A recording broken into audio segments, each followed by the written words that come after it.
to separate the microphones a little bit more this time. I had someone request that when I do the ear-to-ear that I talk in the middle.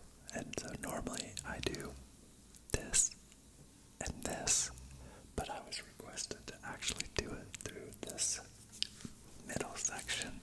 So that's what I'm going to do. Before I do that, I want to show you this real quick.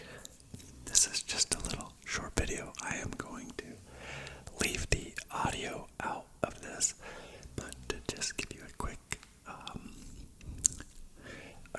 overview of what this video is. Yesterday, or actually not yesterday, a couple days ago, this happened here in the United States.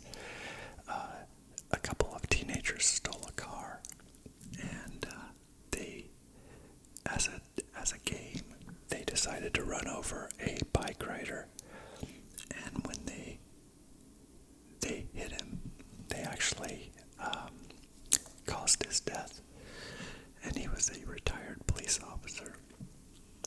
So I want you to just watch this and then we'll talk about it.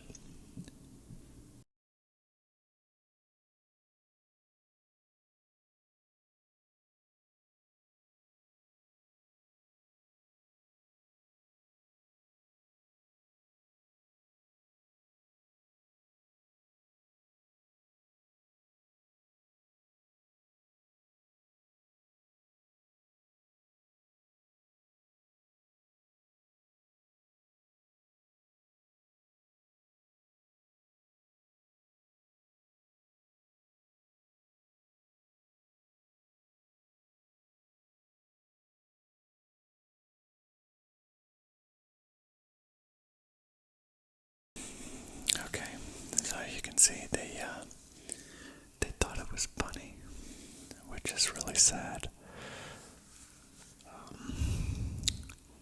I just don't know what, I think about when I was younger, and like I did a lot of stupid things like most of us did when we were kids, but I was never evil, and I cared about other people, and I also knew the difference between right and wrong.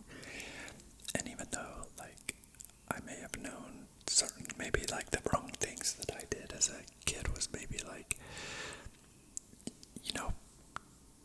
took cookies before it was dinner time, knowing that I wasn't supposed to eat cookies or something, just like dumb stuff. Or maybe like I lied to my parents about something that I was afraid of getting in trouble for or something, but nothing like on this magnitude where I would actually think, one, that I would steal a car, two, that I would run somebody over if I did it.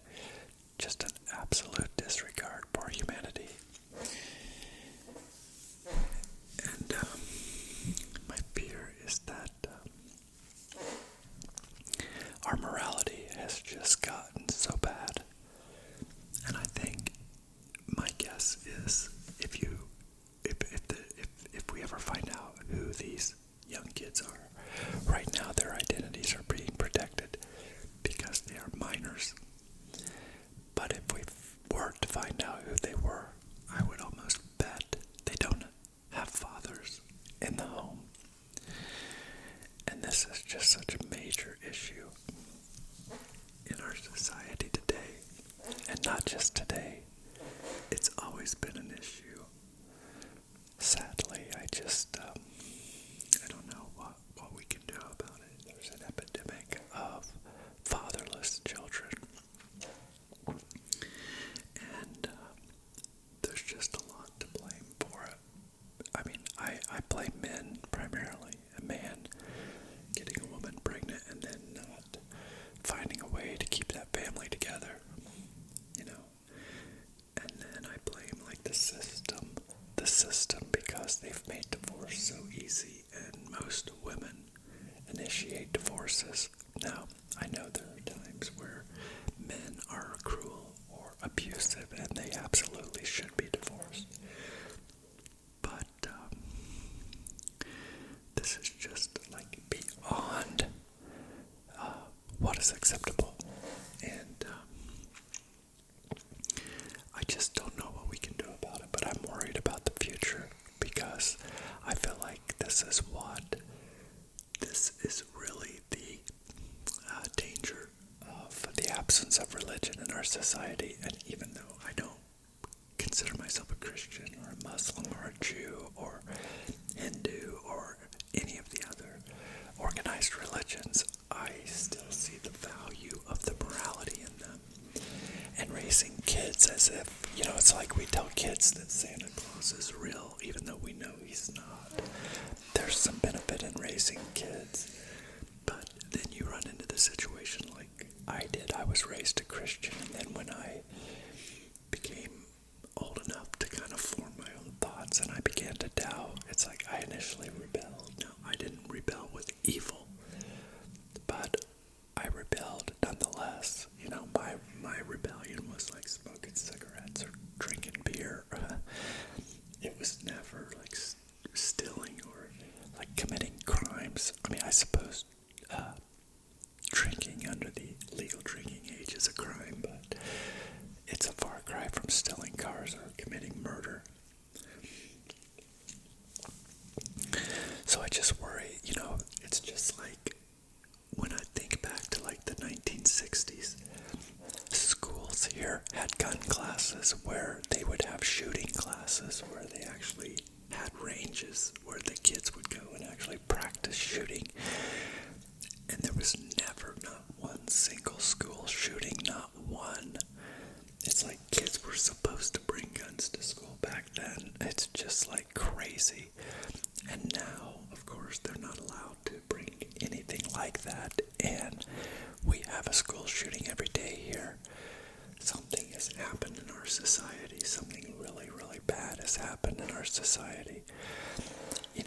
So many kids are on drugs like Ritalin and Adderall and, antidepressants and anti-anxiety medications.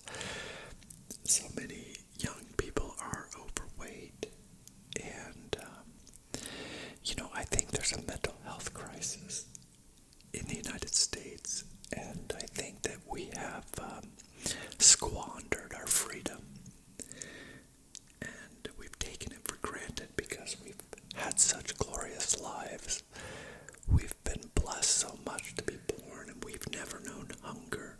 I mean, I'm not saying there's not hungry people in America, but the majority of people in America do not know hunger. There are more overweight people in America than there are hungry people by a large margin. And I think that just all of the jobs today, everything has made us a lot softer. So many of us just stare at a screen for money. People even play video games for money. And I'm not criticizing, I'm just saying this new economy is very, very, very different than anything we've had in the past. In the past, men have had to work extreme, difficult jobs. And women had difficult jobs, staying home with kids. I mean, you think about the early settlement days, and like a man would go out hunting for food for days on end, and women would stay back and, plow fields and tend to gardens and, prepare food and sew clothes, and just, it's unbelievable how far we've come in such a very short time. And I think that these things we've paid a price for all of this because we've lost appreciation for all of it. This is what's happened. It's like it's okay to evolve, and technology is good, but there's also a dark side, and that's if you lose appreciation, if you lose the gratitude, if you lose the humility. These are the outcomes that we're seeing. Crime is rampant. I mean, homelessness, we've never had this issue before like we have now. And it's, I don't think it's better. I really don't, and I don't understand how some people think it is. I don't want to get political because I don't want to be divisive, but I think I will make a specific video talking about the differences in political parties, because there is, used to they were just so much the same, but now they're very different.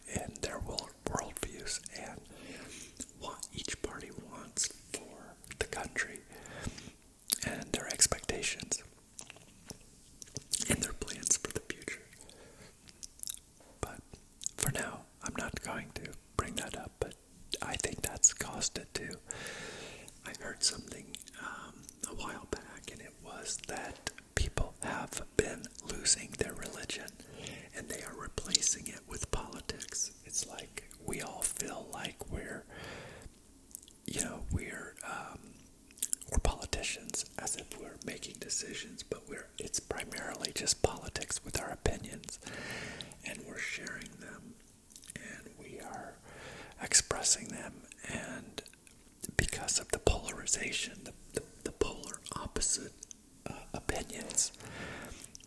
These are not just moderate differences. We have extreme differences in the direction that each party wants the country to go.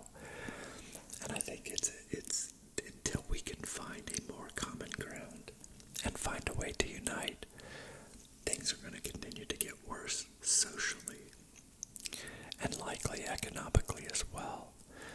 We're going through extreme inflation. I mean, even my own personal grocery bill, I don't have a family to buy for. I just go to the grocery and I buy my own stuff.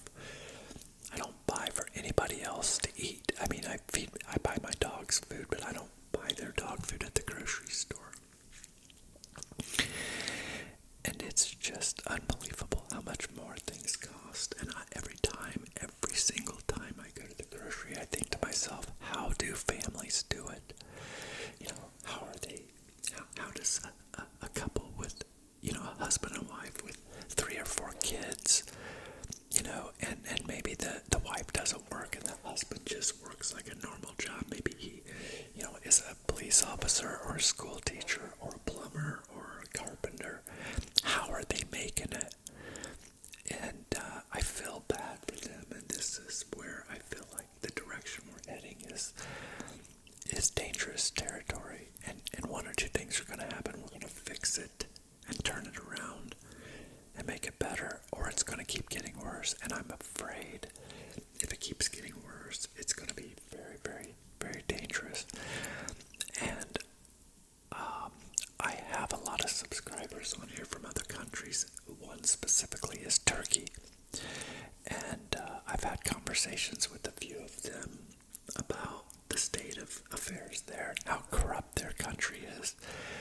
So I know that things are still better here than they are there, but they are definitely worse here than they've been, at least in my lifetime. This is the most divided we have been since I've been of age to care. And by that I mean probably, let's say 13, since I knew who the president was, and 12 or 13 before you're really taking like a true interest in history and politics and things. And so that's 40 years. So this is as bad as it's been in the last 40 years, and that's pretty bad. I don't know. The other thing that I want to bring up is these teenagers were black, and the bike rider they hit was white. Now, I don't care, and of course, it's not being plastered all over the news, and that's okay. I don't think it should be. I think these things just should be, maybe just a blip on the radar, but you don't just sit and shove it in people's face day after day after day. It's important to know what's going on so you know how bad the problem is.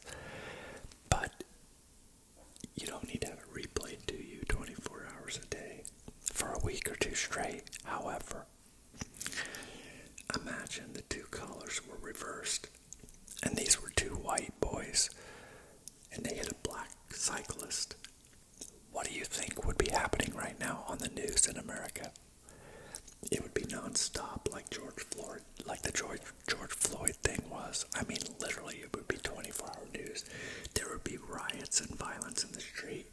They would be mandating that we release the names of these two kids, and we have just like a two-tiered system, a two-tiered justice system in America right now.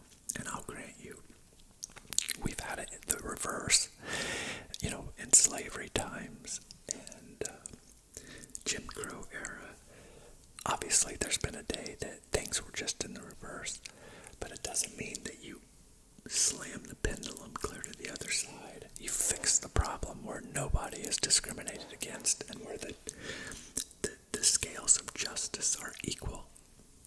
And the media is intertwined with a specific political party here. And so it doesn't fit the narrative. They're not going to plaster it all over the news for a week or two straight and get everybody riled up. And this is just going to be swept under the rug and never talked about again. And that's okay with me, because that's the way all these things should be. We bring it to the attention. We show it for what it is. We let people know how bad things are getting, how out of control kids are today, so that we can start working on the problem. But we don't riot in the streets. We don't.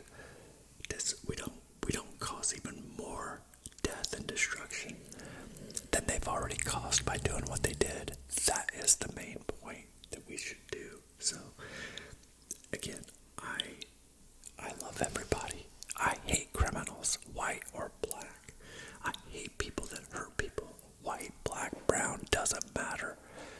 I love all people that are good people. White, black, brown. You know, I want us all to get along. I want there to be a day that everybody finally says enough is enough. I do believe that America extends her blessings to everybody that wants them, that's willing to do what is right and willing to contribute their part. If you look at all the immigrants that come over here, the Asians, the Nigerians, I've said this before in a previous video, but it's worth mentioning again, is that Nigerian Americans that immigrate here make more on average than the average white person. If that doesn't tell you that it's not the color of skin that matters here, it is not. I'm not saying that there's not some, horrible white cop out there or horrible white employer. There's racism it still exists. You've got some hillbillies that still, don't believe we're all created equal, but they are far and few between. And I think that their passions are stoked by the two-tier justice system that we see. They see George Floyd be plastered on the news for a month, but they see the same thing happen to a white guy by cops. Way more white people are killed by cops in America than black people. Way more, like unbelievably more. And nothing, nobody, again, blip on the TV screen if you're lucky, and nothing happens because we don't care. We want, hey, if you're running from the cops like me, if my brother was running from the cops, or he was trying to fight a cop, and a cop killed him, I would not even want to sue. I would not want it on the news. I would think he got what he deserved.